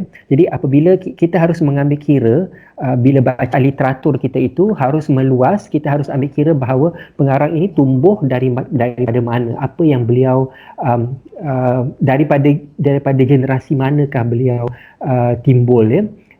Dalam kuliah yang lepas saya bawakan cerita bahawa tentang pengarang-pengarang yang timbul pada waktu zaman selepas Perang Dunia Kedua, ya, dan mana mereka menghasilkan ahli-ahli falsafah seniman pada waktu itu bersatu tenaga di Eropah, menghasilkan ataupun membuka jalan kepada pengasasan ataupun lahirnya falsafah eksistensialism, eksistensialism, Jean-Paul Sartre, Simone de Beauvoir dan sebagainya. Simone de Beauvoir adalah salah seorang feminis juga ya di Eropah. Tapi bahagian daripada itu ialah akarnya ialah dia adalah hasil sebuah produk falsafah yang mana berlakunya kerana kemusnahan Eropah kerana ratanya kemusnahan, kehancuran di barat itu menyebabkan mereka merasa patah ataupun putus harap, maka ketuhanan sudah tidak penting lagi sebagai contoh. Kemudian itu sudah ada perjuangan ataupun permintaan golongan marginal, golongan-golongan yang sebelum ini dikepikan, LGBT, minoriti wanita dan sebagainya.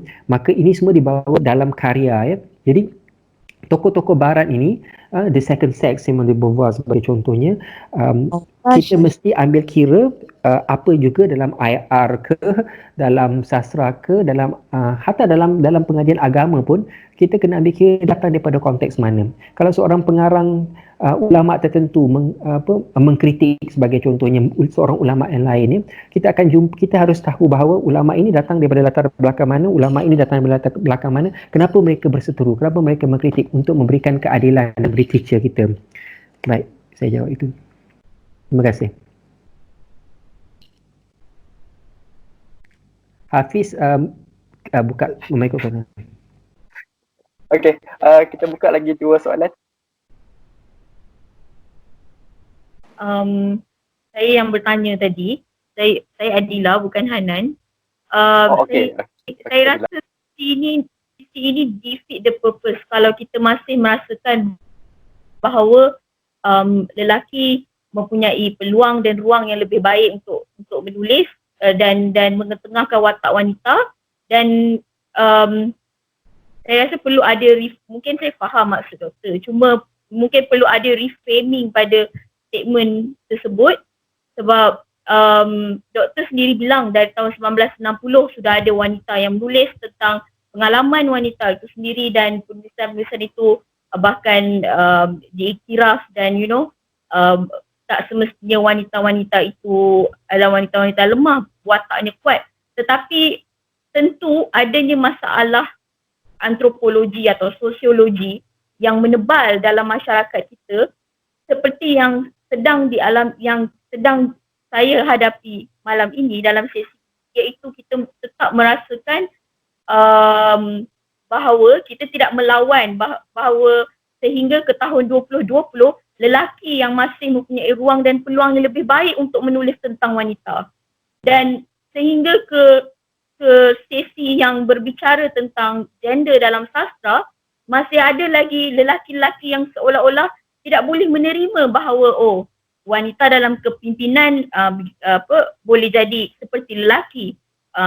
Seharusnya wanita harus sifat ramah, harus sifat penyayang dan baik.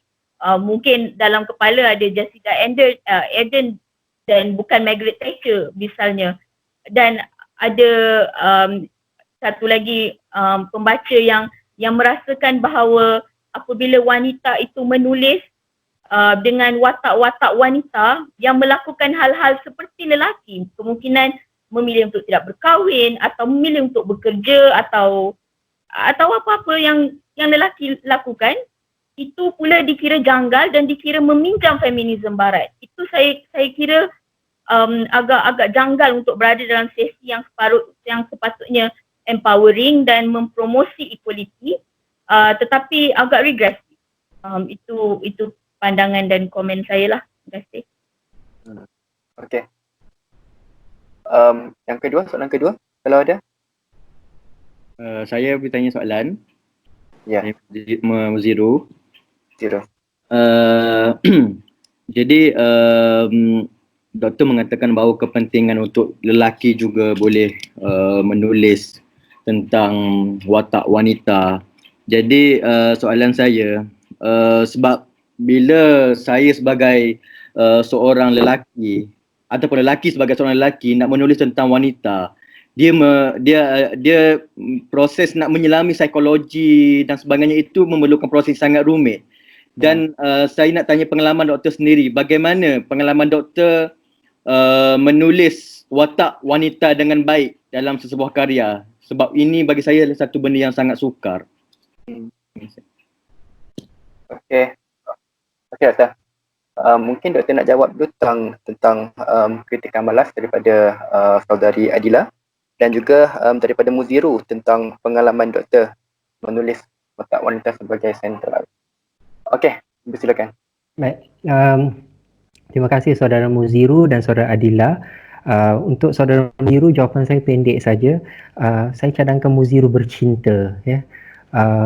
Saya cadangkan kalau tak nak berkahwin dulu, bercinta supaya boleh menyelami watak wanita, dan juga itu jawapan saya, jawapan mudah saya. Tapi kalau jawapan yang lebih sukar ialah bagaimana mengubah karya itu sebenarnya yang memberikan menjadi satu tips, ya, untuk mengangkat watak wanita sebenarnya. Sebagai contohnya, dalam karya-karya yang saya gunakan untuk menghantar watak wanita ni, kebanyakannya adalah menggunakan sudut pandang pertama. Contohnya Tunggu Teduh Dulu menggunakan kata ganti saya, ya. Jadi bila seorang pengarang perempuan membaca atau pengarang lelaki membaca, mereka akan sangat rasa terkait, ya.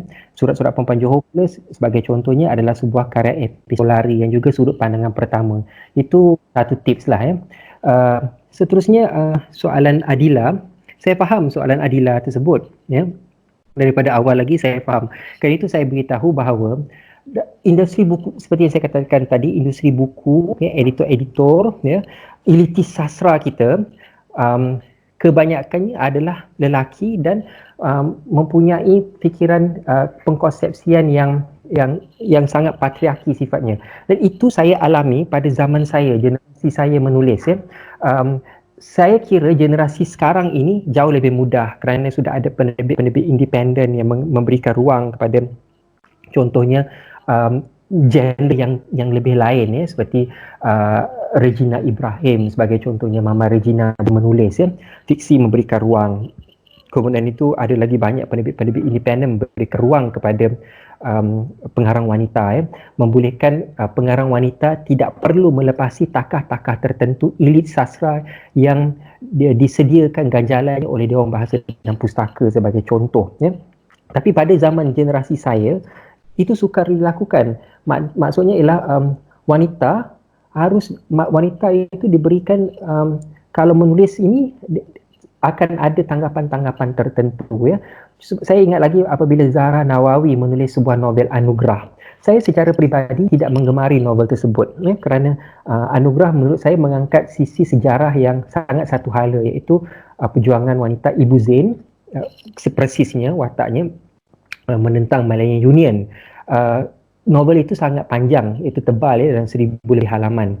Saya sendiri tidak mengemari naratifnya, ya, kerana saya rasa naratif itu wajar lagi didobrak, ya, dibicarakan, perbincangan sejarahnya harus lebih, bukan sekadar menyalin, ya, apa yang berlaku dalam sejarah. Tetapi pengarang lelaki, kebanyakan pengarang lelaki apabila mendapat novel Anugerah yang tebal itu pada waktu ia diterbitkan, kebanyakannya orang kata apa, mengomel, mengkritik dari segi tulis sekadar tebal aja ke? Tulis tebal siapa-siapa pun boleh tulis. Duduk dalam rumah seorang-seorang, type aja, tak ada komitmen, maka bolehlah selesai. Jadi nampak tak, waktu tu elitis sastra pun memandang Zahra Nawawi seperti itu. Dan apabila saya membawa contoh Adibah Amin tadi, saya sengaja membawa contoh Adibah Amin kerana beliau adalah seorang pengarang wanita yang masih hidup, ya, masih hidup, sudah umurnya sudah 80 lebih atau 90 lebih, tidak diiktiraf oleh elit sastra kita. Peranan beliau sangat besar. Beliau juga adalah seorang penterjemah, ya, dan beliau tidak diiktiraf. Jadi tanggapan bahawa Adibah Amin diiktiraf, tidak, ya. Malahan waktu Pustaka Antara ingin menerbitkan kumpulan cerpen wanita yang pertama ini, ya, mereka tidak menemukan orang untuk menulis prakata dan mereka hanya menemukan Asmah Omar, juga seorang perempuan, untuk menulis prakata. Jadi maksudnya lelaki pun tak mau tulis. Dan bukan itu sahaja, ya, kumpulan cerpen ini tidak dipedulikan oleh elitis sastra sama sekali. Bila dia terbitkan, dia tidak dipedulikan sama sekali oleh elitis sastra. Hanya pada tahun 2015 saya mengangkat dalam sebuah seminar di Johor, kerana Adib Amin pada waktu itu adalah orang Johor. Saya gunakan kesempatan itu untuk mengangkat beliau dan mengetengahkan dalam sebuah seminar dan sebuah proceeding saya di Johor Bahru. Jadi maksudnya saya nak gambarkan bahawa memang tidak ada peluang dan ruang diberikan secara saksama, secara setara untuk pengarang wanita. Tetapi pengarang lelaki yang berkesedaran tinggi, yang percaya kepada hak asasi manusia, yang percaya kepada kesetaraan, yang mempunyai peluang dan kedudukan yang lebih untuk bercakap, seperti dalam kedudukan saya sebagai seorang pengkaji, saya boleh buat kajian itu. Saya boleh sahaja buat kajian lain, saya boleh ambil pengarang lelaki ketepikan pengarang wanita, tapi saya sengaja memilih itu kerana saya tahu bahawa mencongkel keluar ini sangat penting, kerana saya harus memberikan suara yang diredam. Dan ini yang saya cuba katakan, bahawa saya ingin galakkan supaya pengarang-pengarang lelaki mengambil sikap seperti saya, Kang. Jadi macam orang kata asyik saya ingin mendorong supaya orang bersama-sama dalam satu bentuk gerakan untuk membolehkan buka pagar ini. Tapi sebenarnya menurut saya pagar ini juga sudah hampir terbuka kerana perubahan-perubahan dalam industri buku kita, dalam elitis sastra kita. Sebab sudah ada ruang untuk pengarang wanita berkincah. Cuma mengambil kira sebagai seorang ketua juri Hadiah Sastra Selangor, karya yang kami terima, karya yang Selangor kini terima, dan apabila kami dihantar kepada meja juri, kami tidak menemukan karya wanita. Daripada banyak penyertaan, puluh-puluh penyertaan, hampir 100, pertamanya saya tanya, kami tidak diberikan nama. Pertamanya saya bertanya, dan saya tak baca di Selangor kini, macam juri-juri lain juga tidak membaca. Kami memang menanti pada hujung tahun. Bila kita tanya pada editor berapa banyak karya wanita, editor beritahu bahawa pengarang wanita memang tak banyak hantar karya. Dan kalau hantar karya seperti ini, kesannya ataupun coraknya, naratifnya. Jadi sebab itu saya katakan bahawa kerana kurangnya sendiri daripada pengarang wanita sendiri melakukan pengangkatan itu, ataupun pengkritik wanita melakukan pengangkatan itu, lebih baik saya mengambil ruang untuk melakukan itu. Sebab sarjana-sarjana wanita kita sangat terpersona, saya katakan sarjana-sarjana sastra kita di universiti sangat terpersona dengan teori-teori, dan mereka berkincah dengan teori takmilah, teori persuratan baru, teori-teori Islam ini, dan mereka lupa untuk melakukan tugas tanggungjawab sosial ataupun tanggungjawab gender mereka untuk mengangkat juga pengarang wanita. Sebab itu kita tengok pengkritik-pengkritik ataupun sarjana sastra yang wanita di universiti, tulisan mereka balik-balik menggunakan metod atau pendekatan takmilah, persuratan baru, itu sahaja. Malahan mengangkat balik pengarang lelaki, dan tidak melakukan pengangkatan, malahan condemn pengarang perempuan. Contohnya ada sarjana besar dalam dunia sastra kita, kerjanya memang condemn pengarang-pengarang wanita, condemn Fatimah Busu, condemn Zahra Nawawi, cari jalan untuk condemn. Ini wanita kepada wanita. Tapi yang saya katakan bahawa inilah ruang pilihan yang ada untuk seorang sarjana lelaki ataupun pengarang lelaki untuk memberi ruang suara yang ada. Baik, kembali pada Hafiz. Okey, ada soalan dekat ruang chat ni. Daripada Indonesia, Bare King Kinamu. Cinta hari-hari rusuhan yang telah dialihbahasakan dalam bahasa Indonesia, lelaki yang membunuh kenangan. Juga ada tokoh perempuan. Apakah menurut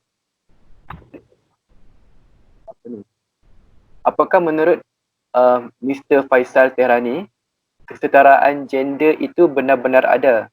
Di kisah tersebut, perempuan juga memberi peran penting cerita. Namun selalu ada sisi yang membuat perempuan lemah secara kodratnya. Faktanya di kenyataan masih ada orang-orang yang memberi kotak terhadap gender sendiri. Kin salam hangat dari Indonesia. Okey, Mungkin soalan yang kedua. Assalamualaikum. Ya. Saya nak tanya, kita banyak memperkatakan tentang cara untuk memperkasakan golongan wanita. Jadi soalan saya, bagaimana untuk kita membawa sendiri mesej pemerkasaan golongan lelaki pula dalam sastera? Sebab kita tahu seperti stereotip pula yang kita tahu lelaki itu perlu kuat, jadi kita mahu lelaki itu untuk lebih bebas mengekspresikan perasaan mereka, yang untuk menerima diri mereka juga sekadar manusia, ataupun cerita-cerita tentang lelaki yang dizalimi wanita contohnya. Dan untuk memperkasakan lelaki dengan budi dan tanggungjawab berbanding kita menunjukkan lelaki sebagai watak jahat. Adakah ini sesuatu perkara yang perlu diketengahkan juga? Sekian. Okey, terima kasih. Okey, dua soalan. Yang pertama tentang benarkah wujud kesetaraan gender, dan beliau juga menyebut tentang Nobel Doktor. Dan yang kedua adalah tentang pemerkasaan golongan lelaki. Terutamanya dalam kita nak melihat bagaimana lelaki boleh mengekspresikan diri mereka yang sebenar. Okey, itu saja dua soalan tersebut. Saya jawab soalan nombor 2 dulu ya. Pemerkasaan watak lelaki, saya rasa tak perlu digalakkan kot, sebab lelaki sudah cukup dominan dalam industri buku dan juga dalam kalangan elitis sastra kita. Jadi mereka bebaslah untuk memilih apa mereka. Saya tak boleh berbicara untuk orang lain kan. Mereka bebas untuk memilih apa cara yang mereka ingin angkat, sama ada mereka mahu angkat watak lelaki ataupun tak mahu angkat watak wanita dan sebagainya. Tapi untuk menggalakkan mereka memperkasakan watak lelaki, saya rasa tidak perlu diajar, mereka memang akan melakukannya itu pun. Tapi kalau yang dimaksudkan adalah untuk memberikan watak-watak yang baik kepada lelaki dalam karya sastra, watak lelaki dan karya sastra, dengan justru itu bila orang baca orang akan rasa terpengaruh oleh watak lelaki harus begini. Itu juga satu pilihan yang ada. Tetapi sekali lagi pilihan itu bukan di tangan saya, ataupun itu adalah di tangan pengarang lelaki, dan saya sebenarnya agak skeptikal itu akan dilakukan kerana pengarang-pengarang besar kita, sastrawan negara juga memilih untuk menggubah watak lelaki yang ganas, yang tidak apologetik, yang tidak ada kasih sayang dan sebagainya. Jadi dan kita meraihkan sebagai karya-karya besar dan diulang cetak dan dijadikan buku teks sekolah dan sebagainya. Jadi saya kira itu bukan kerja saya seorang kan. Kepada King daripada Indonesia, terima kasih datang daripada Indonesia mendengar pada malam ini. Lelaki yang membunuh kenangan ataupun Cinta Hari-Hari Rusuhan adalah karya-karya awal saya, iaitu itu saya tulis rasanya antara nombor 1, nombor 2, karya pertama, kedua saya dalam tempoh waktu yang sangat hampir, seperti Perempuan Politikus Melayu. Pada waktu tu saya masih muda, saya menulis pada usia 18 tahun, 19 tahun pada waktu tu. Saya peram manuskrip tersebut. Kemudian tu bila saya jumpa Pak Samad galakkan saya untuk terbitkan karya dengan segera, maka saya hantar ke masa tu Creative Enterprise, Cinta Hari Rusuhan. Pada waktu itu saya seorang pengarang yang sangat naif, sangat muda, masih lagi di bangku sekolah. Jadi saya belum ada terdedah kepada apa-apa kerangka sastra, tidak memahami kerangka budaya, pengkonsepsian gender, belum banyak membaca.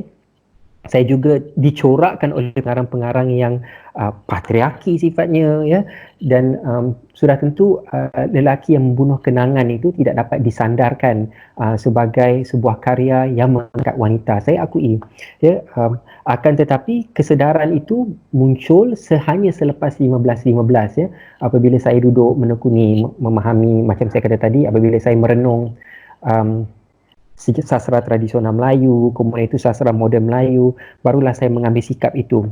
Tapi sebelum itu, sebelum 15-15, Cinta Hari Rusuhan adalah karya sebelum 15-15. Saya akui karya-karya tersebut tidak dapat disandarkan untuk mengangkat gender wanita. Bahkan dalam kes lelaki yang membunuh kenangan kan, watak wanita itu kan terpaksa mengalah, terperangkap, duduk dalam halusinasi, nanar, lemah dan sebagainya. Itu pada waktu saya masih belum dicerahkan, mengalami enlightenment, ya. Terima kasih. Okey. Kita buka kita buka dua soalan terakhir. Dua soalan terakhir untuk Dr. Faizal sebelum Dr. Faizal melakukan pergulungan. Okey, dua soalan terakhir.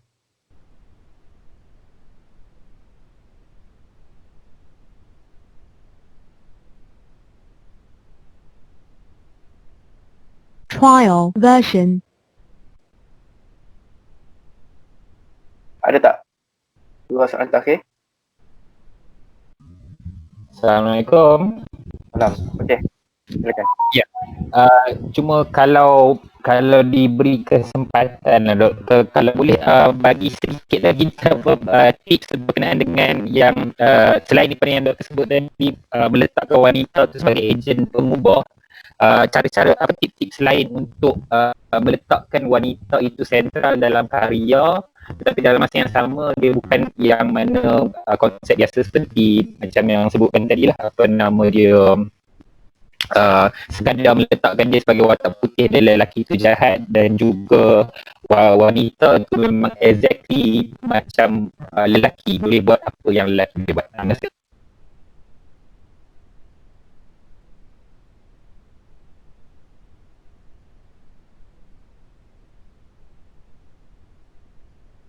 Soalan lain kalau ada.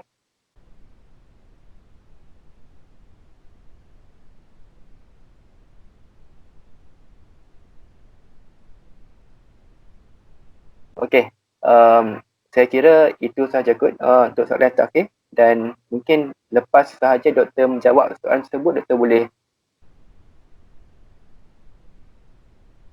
Hello? Ya, saya dengar. Tak dengar.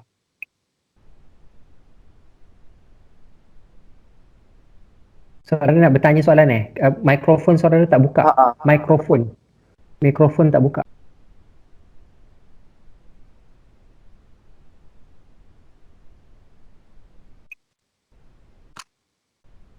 Saudari, mikrofon tak buka kot? Okey,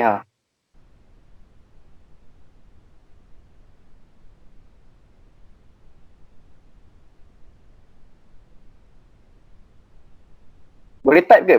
Boleh type tak?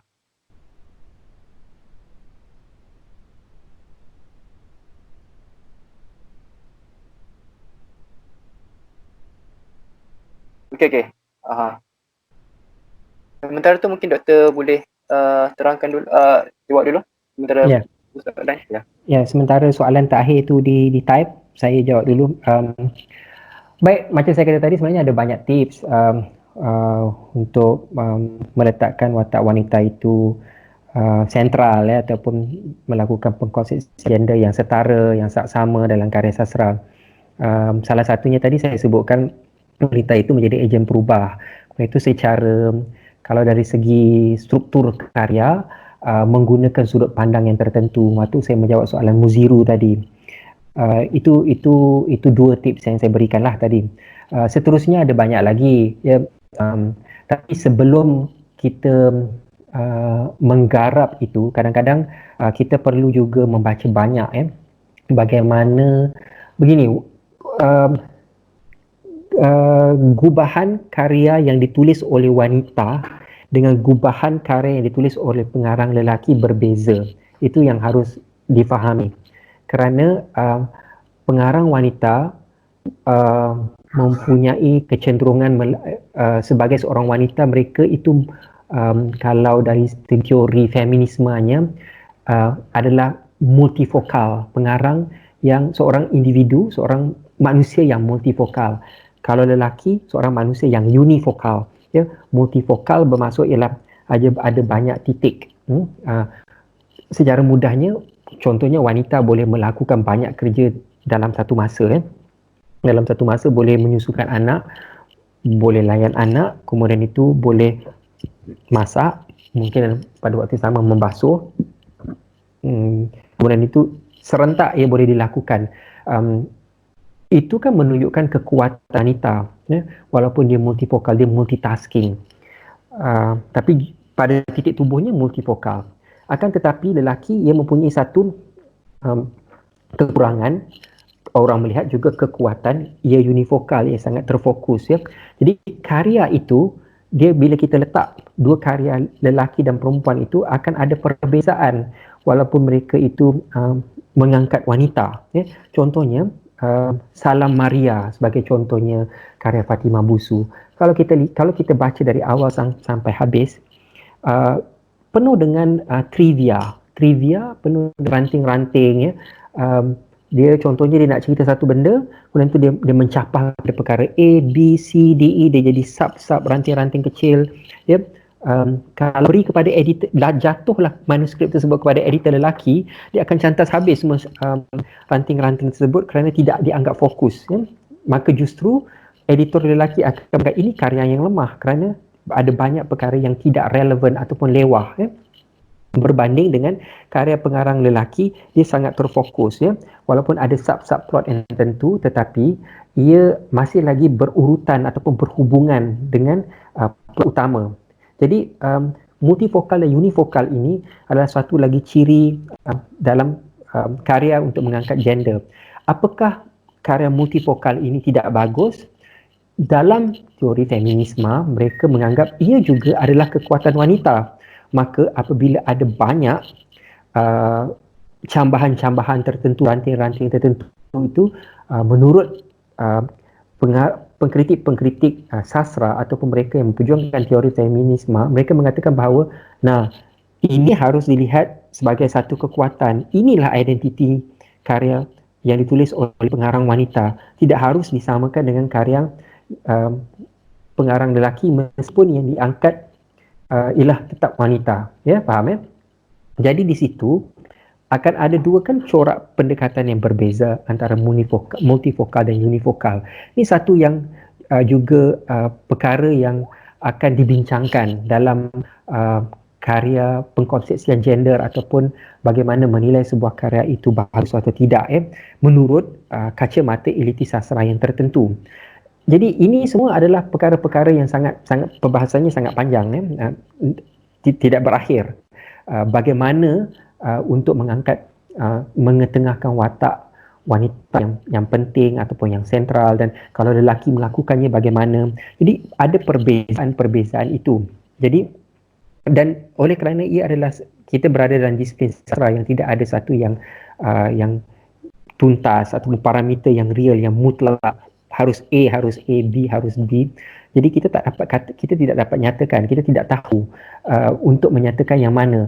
Dan karya sastra yang baik adalah karya sastra yang sentiasa mencuba terutamanya untuk mendobrak ataupun melanggar rukun-rukun yang sedia ada, dogma sastra yang sedia ada. Akan tetapi perlu kita menguasai dogma sastra yang ada terlebih dahulu sebelum kita mendobrak yang untuk memberikan yang baru. Jadi untuk menjawab soalan itu, saya nyatakan bahawa perbahasannya sangat panjang, formulanya sangat jenuh untuk kalau kita bahaskan. Tapi cukuplah saya katakan bahawa membaca banyak kelompok pengarang wanita, kemudian membandingkan pengarang lelaki yang mengangkat wanita, ya, kemudian itu kita bandingkan karya itu, maka kita akan menemukan ada dua perbezaan. Bagaimana ia harus dilakukan, terpulanglah kepada saudara Amirul Mukminin untuk melakukannya, terpulang kepada saudara. Sebab ini semua adalah pendekatan-pendekatan berbeza yang sedia ada. Okey, terima kasih Doktor. Okey, soalan tadi daripada Saudari Afiqah. Ya. Saya nak minta pandangan doktor tentang sesetengah karya yang meletakkan watak wanita sebagai pengawal naratif atau alur cerita, tetapi dengan cara yang pasif. Contohnya, saya sedang baca The Importance of Being Earnest karya August Wilde, Korea Barat.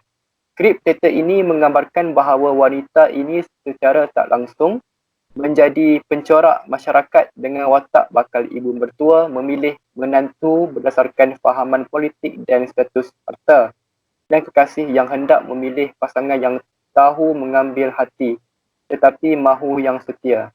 Maaf ya, saya rasa I am not being fair to Oscar Wilkes. Okey, doktor. Satu lagi soalan kalau doktor benarkan, boleh tak? Daripada Naim. Hello? Ya, silakan. Okey. Daripada Naim. Maaf doktor, mic saya tak elok. Saya nak tanya mengenai masalah gender di sidang editor. Adakah dengan sebab-sebab masalah inilah ada beberapa penulis wanita yang menulis menggunakan nama panel lelaki? Okey, itu dua soalan tersebut. Mungkin selepas tu doktor boleh gulung terus. Okey, silakan doktor.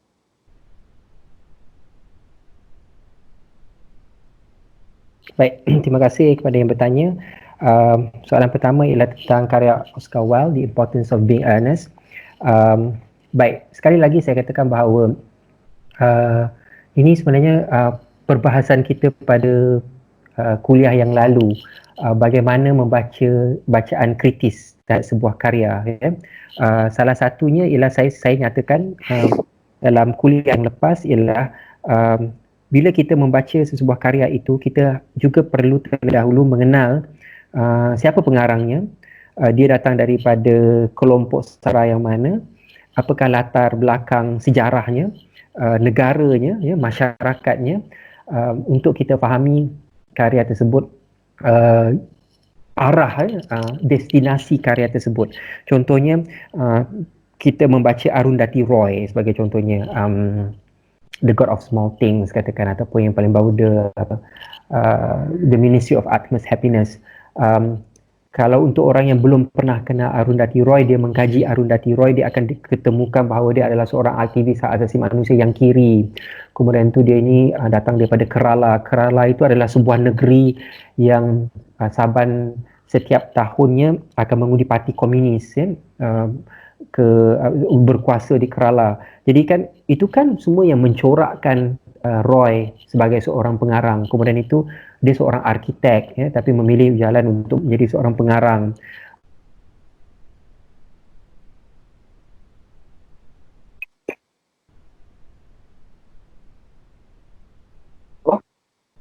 Hello, doktor? Teman-temannya itu semuanya adalah orang-orang kiri. Malah dia berkawan dengan Edward Snowden sebagai contoh. Jadi bila kita tahu latar belakangnya, barulah kita tahu bahawa kenapa dia menulis begini. Sama juga dengan Oscar Wilde. Ini juga adalah kelompok apabila ditulis pada eranya, zamannya, kadang-kadang pengarang itu dia akan menulis seperti persisnya tuntutan era ataupun tuntutan zamannya. Jadi pada waktu itu tuntutannya adalah seperti itu. Maknanya cabaran masyarakat pada waktu itu adalah seperti itu. Jadi kerana itulah karya itu dibaca sedemikian rupa. Ya, jadi kita harus mengambil kira bahawa pada setiap zaman akan ada tuntutan-tuntutan begitu. Sebab itu kalau tadi saya ketikkan karya Salina Samad Said sebagai contoh, ya, kerana dia tidak mengangkat wanita, ya. Kenapa harus Salina itu melacur? Kenapa Salina tidak? Salina boleh pilih kerja lain macam-macam, kan? Tapi kalau kita tanya orang pada era tersebut, kadang-kadang mustahil untuk Salina mencari pekerjaan lain kecuali menjadi pekerja seks. Akan ada perbicaraan yang lain kalau menggunakan kerangka mod yang lain. Jadi dalam sastra ada perbincangan mod yang berbeza. Jadi kadang-kadang mod yang kita pilih itu yang akan membezakan sebuah karya. Kuliah lepas saya sebutkan tentang sebuah karya kahwin-kahwin, ya. Karya Azizi Abdullah.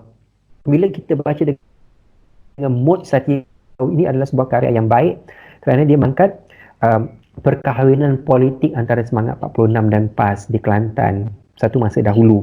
Jadi orang yang tahu latar belakang politik, kemudian itu tahu juga mod karya sastra, satira, mereka akan menerima dengan wajarnya novel kahwin-kahwin tersebut. Akan tetapi bayangkan kalau kita baca kahwin-kahwin dengan teori persuratan baru yang sangat rigid, yang sangat cekang, ya, tidak mengizinkan itu dan ini, ada poin-poin yang harus masuk dalam bakul terlebih dahulu untuk diangkat. Maka kahwin akan terkeluar sama sekali. Jadi sama juga karya-karya barat, karya barat yang saudara baca, Oscar Wilde baik, Tennessee Williams baik, karya-karya drama, saudara mesti tahu bahawa latar zaman ini ditulis dan latar pengarang itu. Sebab itu kalau kita belajar subjek sastra di sekolah dulu, ingat tak bahawa kita belajar siapa pengarang, kan dia akan ada subjek, Samad Said lahir tahun berapa, apa yang dia alami, apa karya-karya dia selepas sebelum dia pernah terlibat asas 50, A, B, C, D, E, apa yang dia lakukan. Tujuannya adalah untuk memberikan warna dan kefahaman latar di sebalik kenapa karya yang saudara sedang baca itu sedemikian rupa. Itu kerjaannya. Tapi kadang-kadang sebagai pembaca awam, bila saudara baca, saya terani baca je lah kan. Orang baca, kemudian tu orang tak tahu bahawa saya ada beberapa fasa cinta hari suhan, fasa 15-15, fasa perempuan dan bercinta, fasa profesor, kan berbeza-beza. Jadi itu yang harus difahami. Baik, kemudian itu soalan Naim tadi. Naim suka soalan-soalan yang sensasi seperti ini. Masalah gender di sidang editor, menggunakan nama panel lelaki. Ini yang saya katakan tadi. Isunya ialah seperti yang kembali kepada soalan Adila ataupun komen Adila jauh lebih awal, ialah kadang-kadang saya tidak faham ialah editor wanita sendiri tidak memberi ruang kepada pengarang wanita ataupun pengkritik ataupun sarjana sastra wanita sendiri tidak memberikan ruang kepada pengarang wanita, malah condemn. Jadi saya juga tidak faham. Jadi ini sebenarnya satu masalah yang sangat membingungkan menurut saya. Adakah iri hati ataupun kecemburuan, itu satu yang di luar jangkauan ataupun had fikiran kita kan. Tetapi saya perhatikan bahawa kadang-kadang juga editor ini dia mempunyai kecenderungan dengan tertentu. Sama macam tadi seorang pengkritik sastra. Kalau seorang editor sastra itu katakanlah dia ni adalah berguru dengan saya, itulah dia akan lebih terbuka dan menerima beberapa mod bacaan ataupun pendekatan-pendekatan menulis. Tapi kalau dia berguru dengan kamp persuratan baru, sudah tentu karya-karya yang dia ingin terimakan, dia tidak akan bersetuju. Ya? Sebagai contohnya, ketika memilih karya sastra untuk menang hadiah sastra tertentu, dalam kes hadiah sastra Selangor sebagai contohnya, juri-juri akan membawa perspektif yang berbeza dan latar belakang kepercayaan yang berbeza dan juga pengetahuan sastra yang berbeza. Jadi perbezaan-perbezaan ini yang akan diperdebatkan. Mereka akan bawa, yang seorang bawa imej sastra Islam. Kalau bawa imej sastra Islam, ada dengan berkucupan sebagai contohnya, satu line. Ya. Dia akan melenting, kata, oh ini berkucupan, ini tidak kahwin, maka kenapa kita nak angkat sebagai hadiah nombor 1? Jadi akan ada perbincangan yang lebih panjang yang tidak berhentilah. Ya. Jadi dalam hal ini sama ada sidang editor itu wanita itu akan membantu wanita pun kita tak boleh agak. Kalau ada seorang editor lelaki yang sangat terbuka, mungkin dia akan memberikan ruang kepada pengarang wanita. Tapi soalnya saya banyak bertemukan keluhan daripada editor sastra ialah pengarang wanita tidak menghantar karya. Jadi saya menyerukan anak-anak atau adik-adik ini untuk terus menghantar karya, terutama yang wanita. Okey, terima kasih. Okey, terima kasih Doktor. Untuk sesi perkongsian pada kali ini sangat mantap, sangat menarik. Isi-isi yang kami dapat melalui perbincangan. Okey, sedikit pengenalan sebab tadi ni saya mungkin ada yang baru masuk. So saya nak pengenalan sikit kepada Gerak. Okey, kami merupakan Gerak merupakan usaha kolektif anak muda yang telah ditubuhkan sejak Januari 2008. Penganjur acara bertemakan sastra dan kemanusiaan dan juga turut membuat diskusi terbuka dari konteks sastra. Kami juga anjurkan kempen-kempen sosial untuk yang terkini. Kami sedang jalankan kempen untuk komuniti rakan jalanan miskin kota yang diusahakan bersama NGO Dapur Jalanan. Jadi kalau ada yang berminat untuk menyumbang boleh hubungi Saloma selepas habis sesi. Dan juga saya nak clarify yang gerak ni tak ada kaitan dengan aplikasi gerak anda kerajaan tu ya. Okey. Sekali lagi saya nak ucapkan terima kasih kepada Dr. Faizal dan sudi untuk menjadi pembentang kami sekali lagi untuk kuliah ngetih sastra kami. InsyaAllah kalau ada ruang di kesempatan lagi kita nak menjemput lagi doktor insyaAllah. Okey, dan yang kedua terima kasih juga untuk para peserta yang sudi mendengar dan juga berpartisipasi dan mohon